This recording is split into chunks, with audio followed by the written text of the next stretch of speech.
ನಾನೂ ನಗಬೇಕು, ನನ್ನ ಕ್ಷೇತ್ರದ ಜನರು ಸಂತಸದಿಂದ ನಗಬೇಕು ಎಂಬುದು ನನ್ನ ಅಭಿಲಾಷೆ.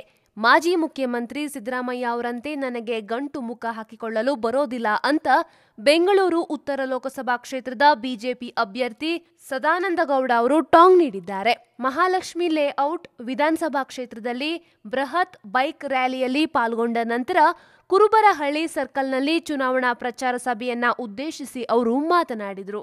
ನಾನು ಯಾವಾಗಲೂ ನಗ್ತಿರ್ತೇನೆ ಅಂತ ಸಿದ್ದರಾಮಯ್ಯ ಟೀಕಿಸಿದ್ದಾರೆ. ನಗು ಆರೋಗ್ಯಕ್ಕೆ ಒಳ್ಳೆಯದು. ಸಿದ್ದರಾಮಯ್ಯ ಇದನ್ನ ಅರ್ಥ ಮಾಡಿಕೊಳ್ಳಬೇಕು ಎಂದು ತಿರುಗೇಟು ನೀಡಿದ್ದಾರೆ. ನಾನು ಏನು ಅಭಿವೃದ್ಧಿ ಮಾಡಿದ್ದೇನೆ ಎಂದು ಕಾಂಗ್ರೆಸ್ಸಿಗರು ಪ್ರಶ್ನಿಸುತ್ತಿದ್ದಾರೆ. ಎಲ್ಲೆಡೆ ಅಪಪ್ರಚಾರ ಮಾಡಿಕೊಂಡು ಬರುತ್ತಿದ್ದಾರೆ. ರಕ್ಷಣಾ ಇಲಾಖೆಗೆ ಸೇರಿದ ರಾಜ್ಯದ ಕೆಲ ಭೂಮಿಗಳ ವಿವಾದ ಹಲವು ವರ್ಷಗಳಿಂದ ಇತ್ಯರ್ಥವಾಗಿರಲಿಲ್ಲ.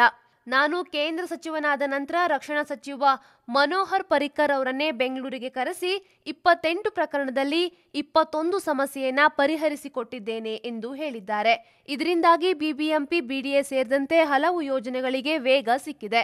ಅಭಿವೃದ್ಧಿ ಕಾರ್ಯಗಳನ್ನ ಮಾಡಲು ಸಹಾಯಕವಾಗಿದೆ. ನಾನು ಪ್ರಚಾರಕ್ಕೆ ಹಾತೊರೆಯೋದಿಲ್ಲ. ಜನರ ಸಮಸ್ಯೆಗೆ ಸ್ಪಂದಿಸುತ್ತೇನೆ.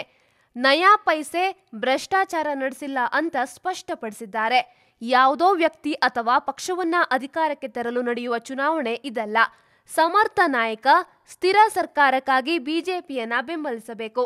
ನರೇಂದ್ರ ಮೋದಿ ಅವರನ್ನ ಪುನಃ ಪ್ರಧಾನಿ ಮಾಡಬೇಕು. ಕ್ಷೇತ್ರದಲ್ಲಿ ತಾವು ಕೈಗೊಂಡಿರುವ ಅಭಿವೃದ್ಧಿ ಕಾರ್ಯಗಳನ್ನ ಗಮನಿಸಿ ಪುನರಾಯ್ಕೆ ಮಾಡಬೇಕು. ನಿಮ್ಮ ವಿಶ್ವಾಸಕ್ಕೆ ಚ್ಯುತಿ ಬಾರದಂತೆ ಕಾರ್ಯನಿರ್ವಹಿಸುತ್ತೇನೆ ಎಂದು ಮನವಿಯನ್ನ ಮಾಡಿದ್ದಾರೆ. ಮುಖಂಡರಾದ ನರೇಂದ್ರ ಬಾಬು, ಹರೀಶ್, ನಾಗರಾಜ್, ರಾಜೇಂದ್ರ ಕುಮಾರ್, ಪ್ರಸನ್ನ, ಗಂಗಾ ಹನುಮಯ್ಯ, ಶಿವಾನಂದ್, ಕೃಷ್ಣಮೂರ್ತಿ ಮತ್ತಿತರರು ಹಾಜರಿದ್ದರು.